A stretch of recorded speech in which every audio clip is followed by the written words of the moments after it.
आजही पवार साहेब तुमच्यासाठी श्रद्धेत सगळ्यांसाठी श्रद्धे आहेत ना? श्रद्धे आहेत. मग तुमचं काय म्हणणं आहे की सगळंच अजित पवारांनी केलं, शरद पवारांनी काहीच केलं नाही, सुप्रियाताईंनी काहीच केलं नाही? अजित दादा 1990-92 ला राजकारणात आल्यानंतर जे विकास झालेला आहे ते कोणी नाकारू शकत नाही. आता त्यांनी आमच्या मित्रांनी जो मुद्दा काढला एमआयडीसीचा, एमआयडीसी जी 73 साली आली, समजा विद्याप्रतिष्ठान बांधलं, त्यानंतर विद्याप्रतिष्ठानला वाढवण्याचं काम फक्त पूर्वी एक इमारत पवार साहेबांनी बांधलेले आहे. पण मोठं संकुल आणि वटवृक्ष उभे करायचं काम पवार साहेबांनी केलं, अजितदादांनी केलेलं आहे, कोणी नाकारू शकत नाही. तुम्ही पवार साहेबांचं काम नाकारताय? पवार साहेबांनी दादांना संधी दिल्यामुळे दादांनीच काम केलेलं आहे. पवार साहेब राजकारणात असते परिस्थिती काही विकास नव्हता, पण दादा राजकारणात आल्यानंतर जो विकास झालेला आहे, आता तुम्ही मेडिकल कॉलेज दादांनी बांधलं, एसटी स्टँड दादांनी बांधलं, बाकीच्या गोष्टी दादांनी काढल्या, सुशोभीकरण दादांनी चाललं.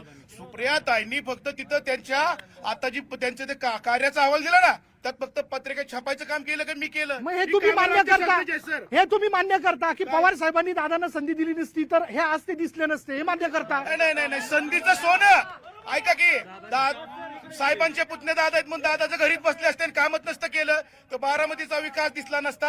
आणि बारामतीचा विकास दिसलाच नव्हता. हे काम फक्त दादांनी केलेलं आहे. संधी मिळते पण संधीचं सोनं करण्याचं काम दादांनी केलेलं आहे. आणि विकासाची गंगा गोरगरीबांपर्यंत फक्त दादांनी पोहोचवलेली आहे. कामं खासदारांनी केले नाहीत ना. सुनित्रा वहिनी कुठलंही राजकीय पद नसताना टेक्सटाईल पार्क मध्ये 3,500 महिलांना रोजगार वहिनींनी उपलब्ध करून दिलाय. तसं खासदारांनी 5 कामं सांगावे. दादांची कामं, भूमिपूजन दादाचं काम मोठं झालं, उभं झालं की तिथं जाऊन फक्त फोटो काढायचा निधी मिळाला. केंद्रातनं किती निधी मिळतो काहीच नाही. आता म्हणले आमचे मित्र तिथं हे काला पालखी महामार्ग केला, ह्याला राज्य सरकारने जागा उपलब्ध करून दिली. सुप्रियाताईंचा त्यात काहीच संबंध नाही. बरं ठीक आहे.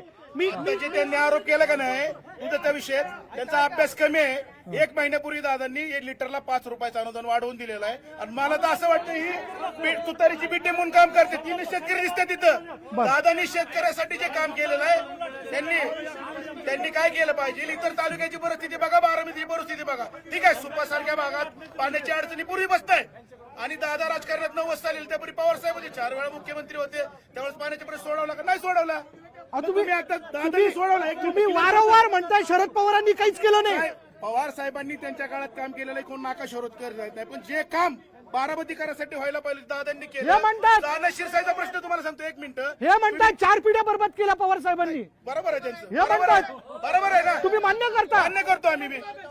तुम्हाला सांगतो आता जी प्रश्न सुप्याचा पाण्याचा तर तिथं जाणार शिरसाईचे कायमचे ऐका की त्या भागातले कायमचा प्रश्न सोडवण्यासाठी दादांनी जाणार शिरसाईला लाईटच्या सोलरची योजना आणलेली आहे. आणि आता कायमस्वरूपी लाईटचे ते प्रश्न तिथं मिटून त्या भागाला कायमस्वरूपी पाणी मिळणार आहे. फक्त आदरणीय अजितदादा पवार यांनी केलेलं आहे. त्यामुळं हे जे आरोप करतात ना शेतकरी संघटना, हे फक्त बिनबुडाचे आरोप करतात. गेल्या